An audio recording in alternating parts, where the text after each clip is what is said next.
Programa ADV Jus. Oferecimento Qualisystem Informática. Automação em serviços para a área do direito. 3234-2720. Olá, meus amigos do ADV Jus. Estamos chegando com mais um novo programa.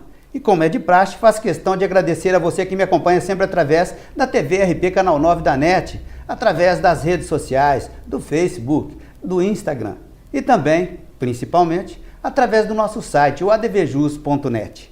Muito obrigado pela companhia, pela preferência de sempre. Hoje, com imensa satisfação, eu estou recebendo meus colegas de ADV Especial, Dr. Fabrício Martins Pereira, que é especialista na área do direito ambiental, e o Dr. Edson Oliveira, que também tem a sua especialidade no direito tributário.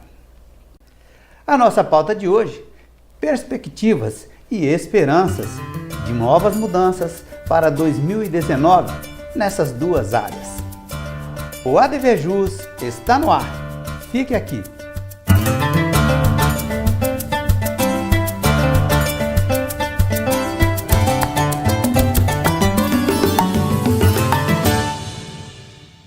Doutor Fabrício, muito obrigado pela sua presença mais uma vez comigo aqui no estúdio. Eu que agradeço, meu caro Marco. Que agradeço. Doutor Edson Oliveira, muito obrigado, viu, pela presença conosco aqui hoje. Imensa satisfação, ainda mais na presença de um grande ídolo meu na advocacia, que é o doutor Fabrício. Fiquei muito orgulhoso de ter sido chamado para dividir hoje os estúdios com ele aí. Tá certo. Eu quero começar falando justamente a respeito aí da nossa pauta, primeiramente ao doutor Fabrício, né, doutor? A gente observa que os anseios, eles vão se afunilando à medida que vem aí se avizinhando o pleito deste novo, quem sabe, uma nova era para o Brasil. Para o direito ambiental, podemos ter alguma esperança com relação aí ao que os candidatos vêm apresentando, doutor? Sim, Marco. No Brasil, na verdade, assim, cada eleição, o povo brasileiro, isso é uma cultura, né, que já vem de longa data. O povo brasileiro acredita que o Brasil vai mudar, né? Todos os problemas do Brasil vão ser solucionados no depósito da confiança daquele candidato que foi escolhido, que foi votado, né? Então, é uma oportunidade grande, efetivamente, da gente renovar, né, nossa esperança, nossa expectativa nos governantes. E com relação ao direito ambiental especificamente, o que a gente percebe é que o Brasil precisa de melhoria urgente no trato das questões ambientais. Você verifica, por exemplo, toda vez que se fala de um assunto ambiental de relevância ou mesmo de pouca relevância, aqueles assuntos de fundo de quintal mesmo, a adequação ambiental dos elementos da propriedade rural, da chácara de lazer, essa situação toda, fala-se sempre em Ministério Público, há sempre uma preocupação com que o promotor de justiça vai agir, vai falar, instaurar inquérito civil, ação civil pública, quando na verdade o que seria mais sadio seria uma integração maior entre todos os equipamentos, entre todos os órgãos que compõem o Sistema Nacional de Meio Ambiente, agindo em prol destas situações reguladoras do meio ambiente. Então a nossa expectativa, Marco, é que o próximo governante realmente assuma o poder executivo das questões ambientais desse nosso imenso Brasil. Todos nós esperamos, né? Então, doutor Edson, e se a gente virar aí o viés tributário, né? Aqui no Brasil, evidentemente que é notória o excesso, né? A carga tributária, todo mundo tem justamente esse reclamo aí, né? O senhor observa algum traço aí de alguma novidade que venha trazer benefícios, doutor Edson, perante quem está pleiteando lá, principalmente o principal cargo do Executivo Federal, doutor? Bom, doutor Marcos, a área tributária é diretamente ligada à área econômica. Nós temos que verificar que o próximo governante ele tem um compromisso muito sério, não somente de exoneração, mas na organização tributária do país, porque nós temos uma das legislações tributárias mais complexas do planeta, né? É uma legislação que permite, por exemplo, que os estados federados entrem em guerra fiscal, né? Eles concorram entre si para ver quem cobra menos tributo e, portanto, atraiam mais empresas, mais investimentos para os seus estados. E se o Brasil quer participar de uma concorrência internacional de mercado, a gente primeiro precisa resolver o problema interno, né? A gente não consegue ser competitivo caso a gente não resolva, porque não pode a China querer comprar do estado de São Paulo mais barato do que compra do estado do Espírito Santo. Sim. A gente acaba transportando toda essa bagunça tributária para fora do país. Sim. A gente espera um equacionamento dessa questão no sentido de que venha também talvez uma proposta de que se regularize os débitos tributários em aberto no Brasil de forma definitiva, porque a gente verifica que a cada gestão são colocados alguns parcelamentos à disposição do contribuinte, tanto na esfera estadual quanto na esfera federal e também, em alguns casos, em menor escala, nas esferas municipais. Só que esses refinanciamentos não levam em consideração os refinanciamentos passados. Então, não adianta você trazer uma proposta de equacionamento onde alguns contribuintes fiquem atrelados a refinanciamentos passados e coloquem condições que esses contribuintes não possam cumprir. Portanto, a gente não vai conseguir jamais ter o contribuinte atrelado a uma só obrigação. O que acontece muito hoje em dia é isso. O contribuinte ele carrega consigo 2, 3, 4, 5, 6 refis, seja na esfera estadual, seja na esfera federal. E na hora de optar por qual fazer, também uma bagunça. Porque sempre vem uma exigência que não existia no outro. Então, um contribuinte não sabe se fica atrelado. Existem débitos, inclusive, que parte deles tem que ficar atrelado a um refis e parte seria mais adequado ficar a outro. Não existe um planejamento, tanto na esfera federal quanto na esfera municipal. E um outro grande problema é a consolidação disso tudo. As propostas de consolidação são ridículas. Ou não ocorrem, ou ocorrem depois de muito tempo, onde o planejamento financeiro da empresa mudou completamente. Não adianta exigir do empresário que ele faça planejamento anual aqui no Brasil. Isso não ocorre, não é cultural, o empresário não consegue fazer, a economia muda demais. Doutor Fabrício, agora dentre aí os candidatos que estão se apresentando, o senhor já por acaso conseguiu identificar assim, alguma coisa de mais efetiva daqueles que estão pleiteando na área do direito ambiental? É sempre muito bom ouvir o doutor Edson falar, né? A gente sempre aprende, porque ele está no dia a dia, a gente vê o direito tributário vivo, né? Dinâmico. Sim. E depois até gostaria de ouvir a opinião do Dr. Edson com relação à questão, desculpa quebrar um pouco o protocolo, Marcos, sobre a falta de limite da carga tributária no país, que eu acho que isso atrapalha muito o desenvolvimento do Brasil. Mas voltando aqui à pergunta, à questão dos candidatos, Marco, eu não tenho visto, na verdade, das propostas que tem aí, alguém que tenha uma posição um pouco mais moderada, né, no sentido de efetivamente promover a sustentabilidade. Sim. Ao mesmo passo que você tem que ter um rigor com relação à integração das normas e da regulamentação que dispõe a fiscalização e etc., a promoção da proteção do meio ambiente no país, você também tem que ter o equilíbrio com relação à promoção da sustentabilidade, para que os setores econômicos possam se desenvolver. E assim, a gente vê de um lado uma candidata que ela é extremamente voltada à questão da proteção ambiental, que em situações passadas nós verificamos que ela acusam-na de ter atrapalhado no desenvolvimento lá dos estados do norte, onde ela teve uma participação mais específica. Por outro lado, nós também temos um candidato que tem um viés voltado quase que absoluto para o desenvolvimento econômico. Então, o que nós devemos buscar, creio eu, seria, nessa questão específica do trato do meio ambiente, alguém que tenha um pouco mais de equilíbrio, para que efetivamente a sustentabilidade seja contemplada no nosso país. Certo. É por aí mesmo, doutor Edson? Especificamente é o que a gente espera, né? Eu sempre gosto de colocar essa questão porque a gente espera que pelo menos o Congresso Nacional seja composto por opiniões divergentes. É claro que para a carga executiva a gente escolhe o que melhor se adequa aos nossos anseios. Sim. Mas eu sou plenamente favorável a que uma opinião totalmente divergente da minha, por exemplo, esteja no Congresso, porque o debate é necessário. Quando o congressista ele tem uma voz solo no Congresso, é claro que os avanços vão ser extremados, e avanço extremado não é interessante para nenhuma economia.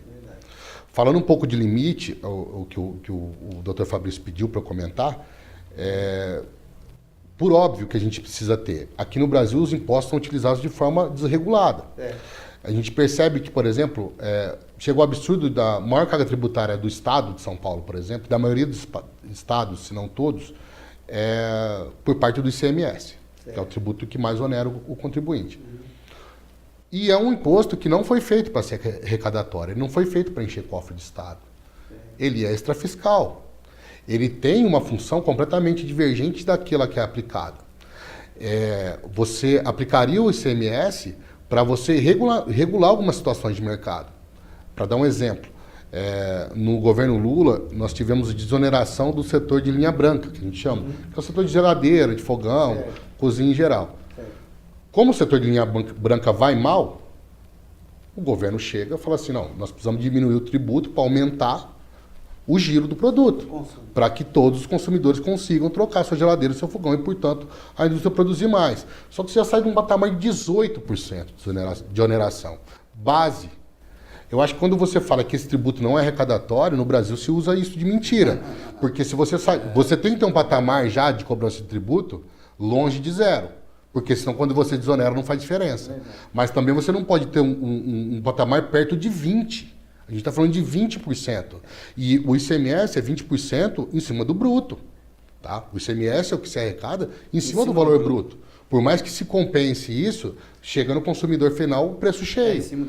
Então você não consegue equalizar de uma forma que da própria base saiam utilizando o tributo de forma diferente. Precisa parcimônia, né, doutor Edson? Momento especial aqui no programa é o ADV Especial, com o doutor Joaquim Romão Neto. Veja. Olá, amigos do ADV Jus. Estamos em época de campanha eleitoral e, sem dúvida, independente de posição política ou partidária, um dos grandes objetivos e anseios da nossa sociedade é o combate à nefasta corrupção infiltrada aí na administração pública. E na prática processual penal, é importante saber e diferenciar o crime de corrupção nas suas duas modalidades, corrupção ativa e corrupção passiva. Veja por primeiro a corrupção ativa, que é prevista no artigo 333 do Código Penal. É um crime contra a administração em geral, no qual o particular, o cidadão comum, oferece ou promete uma vantagem indevida ao funcionário público, para que este funcionário público pratique algum ato ou ainda se omita ou retarde as diligências em fazê-lo. É, por exemplo, oferecer dinheiro a um agente de trânsito para que ele não faça um auto de infração. O que significa dizer que na corrupção ativa, o particular compra o funcionário público para que ele tenha que fazer ou deixar de fazer algo. Já na corrupção passiva, que é prevista no artigo 317 do Código Penal, é um crime praticado pelo servidor público, não pelo particular. É o servidor público quem solicita, recebe ou aceita um benefício em troca de um favorecimento indevido, seja para ele próprio ou para outra pessoa, direta ou indiretamente, mas em razão do cargo que ele ocupa. Portanto, o crime de corrupção passiva é praticado somente pelo funcionário público que está comercializando, a função. Existem 3 condutas previstas aí para o servidor público. É aquele que solicita a vantagem, recebe a vantagem ou aceita a proposta feita pelo corruptor ativo. Vamos dar um exemplo. Um agente fiscal que solicita dinheiro para não fechar o estabelecimento que não possui um alvará de funcionamento. Ou um delegado de polícia que recebe dinheiro em troca da retardação de uma investigação. E um juiz de direito, por exemplo, que absolve um político em razão de uma promessa de uma promoção. São exemplos aí de corrupção passiva. É importante esclarecer que o servidor público não precisa cumprir aquilo que prometeu, mas se ele concretizar o ato que ele comercializou, há o aumento de pena, que existe justamente para evitar que ele viole o seu dever funcional. Como sabemos, o crime de corrupção é frequentemente feito às escuras, né? As vantagens recebidas ficam em nome de terceiros, em bens materiais ou de outras formas em que não se tentam deixar rastros. Nos últimos tempos tivemos aí vários escândalos de corrupção e, sobretudo na Operação Lava Jato, já tivemos diversas condenações de corruptos, sejam os particulares, que é a corrupção ativa, e seja dos agentes públicos, que é a corrupção passiva. E quem sabe um dia tenhamos um Brasil aí livre desse mal que atrasa o nosso desenvolvimento. Muito agradecido pela atenção. Vou tratar sobre prática processual penal aqui no ADVJus. Até a próxima. Ok, muito obrigado, doutor. Ligeiro intervalo, voltamos já, aguarde. Quali System Informática, automação em serviços para a área do direito. Desenvolvemos o Quali Jurídico com controle de processo, agenda, gerenciador eletrônico de documentos, andamentos processuais, relatórios com filtros e controle financeiro. Oferecemos consultoria, assessoria, suporte técnico, projetos de infraestrutura com rapidez, segurança e ética. Quali System Informática. João Arcadepani Filho 137 3234 2720. Ok, estamos de volta então com o ADVJus. Hoje, honrosamente, como dá para perceber, né, eu estou recebendo meus colegas aqui, o Dr. Fabrício Martins Pereira, que é especialista em direito ambiental, e também o Dr. Edson Oliveira, que é especialista na área do direito tributário. E nós estamos falando aí das expectativas justamente nesses dois ramos do direito, nessas duas vertentes aí, que podemos esperar para 2019, né, com o pleito aí que se avizinha. E eu, nesse sentido, doutor Fabrício, o que na sua concepção seria interessante? Pode ser, por exemplo, em nível aí municipal, ou estadual, ou até federal, que poderiam ser implementadas dentro do direito ambiental, que viriam, assim, atender os anseios de muita gente. Primeiramente, Marco, a gente verifica que a população, de uma forma geral, ela tem muito pouca informação a respeito do que acontece dentro da regulamentação das questões ambientais. É difícil você verificar, por exemplo, um proprietário de um imóvel rural, um proprietário de uma indústria potencialmente poluidora, a consciência do que efetivamente ele tem que fazer com relação à questão ambiental, tanto no seu licenciamento, né, no licenciamento do seu empreendimento, quanto na regularização da sua propriedade rural. Muitas pessoas têm essa consciência e sabem o que fazer, mas a grande maioria não tem noção, acaba sabendo quando é surpreendido por uma fiscalização. E a fiscalização quase sempre ela vem junto com o auto de infração. É a questão da arrecadação. Verdade. No Brasil se tenta arrecadar de qualquer jeito, justamente pela falta de limite do Estado, que pode aumentar suas despesas o quanto for, porque é só aumentar os tributos, não tem problema. Então, se tivesse assim uma educação, não só educação ambiental, mas sistemas de informação mais clara, mais concisa, orientação aos jurisdicionados, às pessoas que têm que lidar com questões ambientais, ou porque tem um empreendimento potencialmente poluidor, ou porque tem uma propriedade rural, isso daí já ajudaria muito, tanto na conscientização, quanto na melhoria das questões ambientais e na diminuição da responsabilização. É verdade. Doutor Ed, transportando aí para o direito tributário, nem precisa dizer que o excesso de normas também é um indicativo que confunde e complica por demais a vida de quem tem que recolher tributos. As normas tributárias, elas mudam toda semana. Toda semana você tem que estar atento. Da mesma forma que na área ambiental não há uma preocupação por parte dos empresários e da população em geral com relação a uma assessoria especializada, na área tributária a gente vê esse problema. Em escritório tributário, o mais comum de se receber é realmente as pessoas que se embananaram ali na hora de recolher ou de planejar seus tributos, o recolhimento de seus tributos, e já chegam no escritório com o problema pronto. E é bastante difícil resolver. O interessante é que se faça, de fato, um processo de educação, né, tributária, para que o empresário contrate ou confie as pessoas, os seus profissionais internos da empresa, para que as pessoas saibam lidar minimamente com o tributo e peçam orientação sempre que for preciso.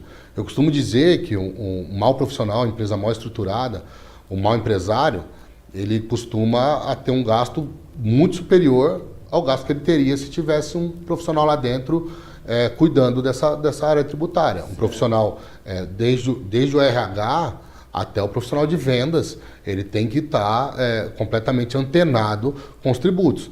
Um profissional de vendas no Brasil, ele tem que estar muito ligado aos tributos. Ele não basta ser um vendedor, uma boa pessoa que converse com o cliente. Ele tem que saber fazer o custo com base nos tributos, porque senão ele traz prejuízo para a empresa. Tem que estar por dentro, né, doutor Edson? É isso mesmo. O problema é o excesso de normas, de regulamentos, né, doutor Fabrício? São as regras do jogo. Se tem excesso, o empresário tem que jogar a regra do jogo. Não tem como fazer diferente. É isso mesmo. E por isso ele deve valer-se de um especialista, com toda certeza. Legal. Mais um ADV especial aqui no ADV Jus, com o Wendel Salomão. Confira. Olá, amigos. Hoje vou falar sobre herança digital no Brasil.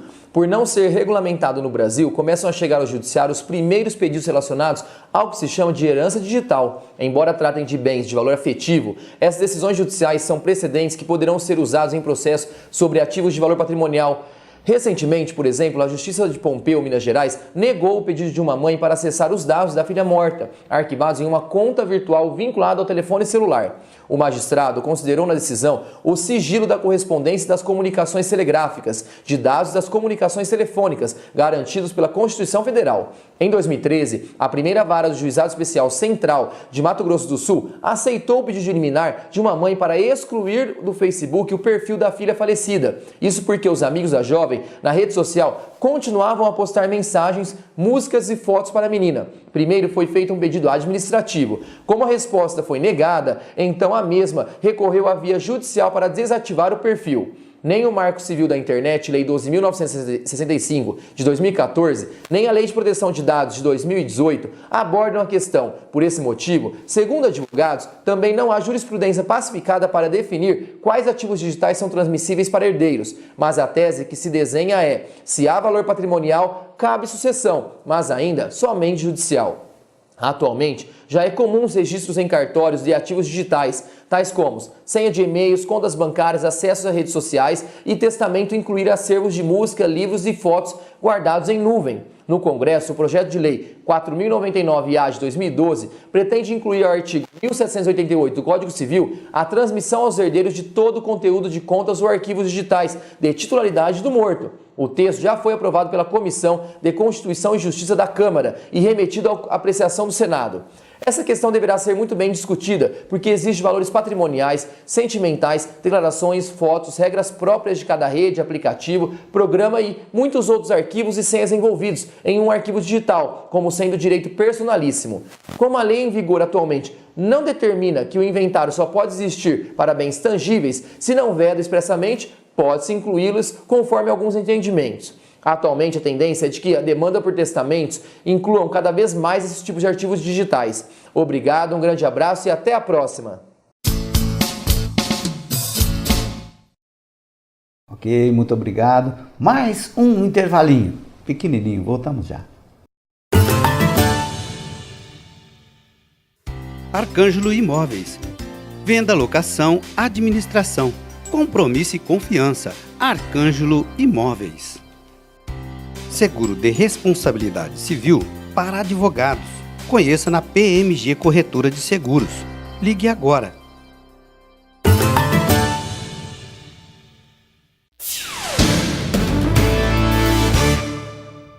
Meus amigos, o Procurador Federal da Lava Jato, o Dr. Deltan Dallagnol, esteve aqui em Ribeirão Preto e nós tivemos oportunidade de indagá-lo a respeito de alguns pontos. Inicialmente, nós perguntamos para o procurador se realmente a maior força que existe na Lava Jato é o apoio popular e se, em contraponto, o seu principal algoz é o STF. Veja o que o procurador nos respondeu. Lava Jato, ao longo do tempo, ela enfrentou várias dificuldades. Onde quer que você avance de modo consistente contra a corrupção, em qualquer lugar do mundo, você vai enfrentar resistências.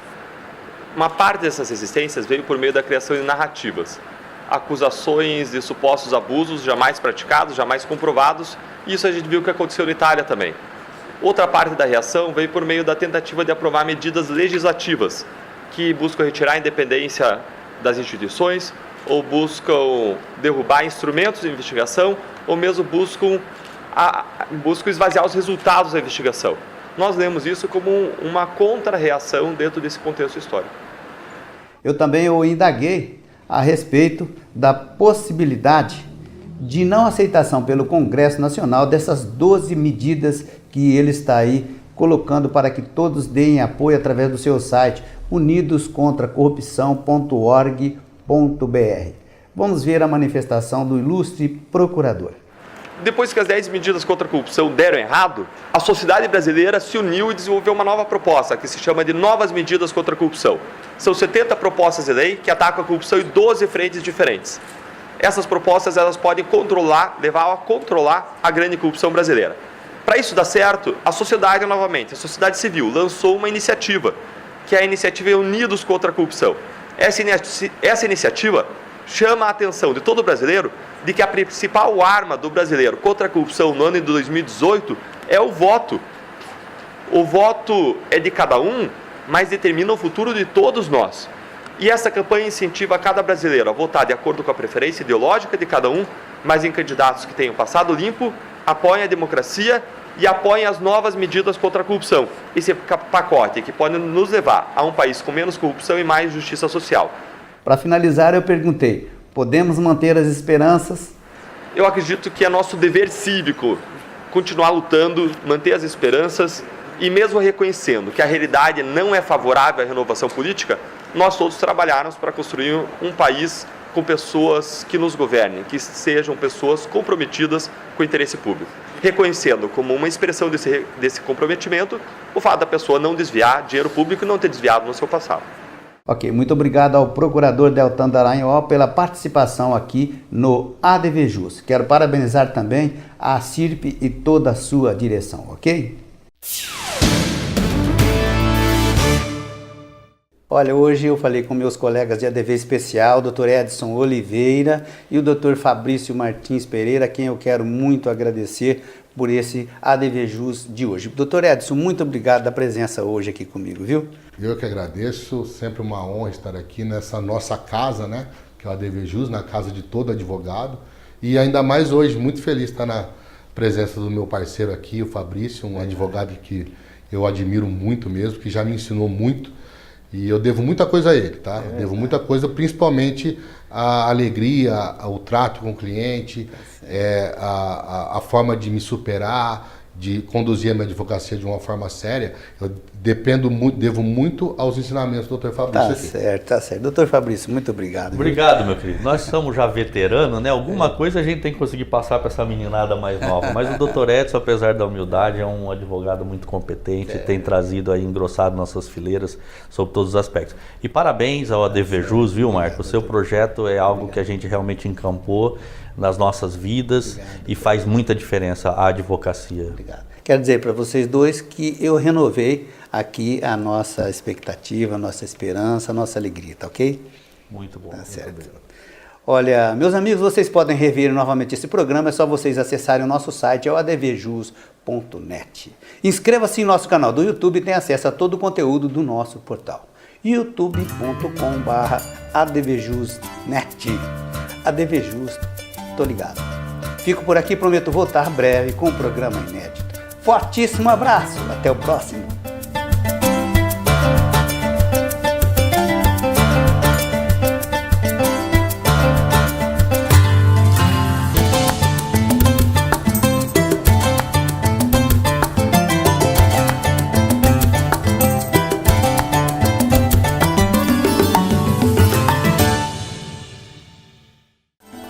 Programa ADVJus. Oferecimento Qualisystem Informática. Automação em serviços para a área do direito. 3234-2720.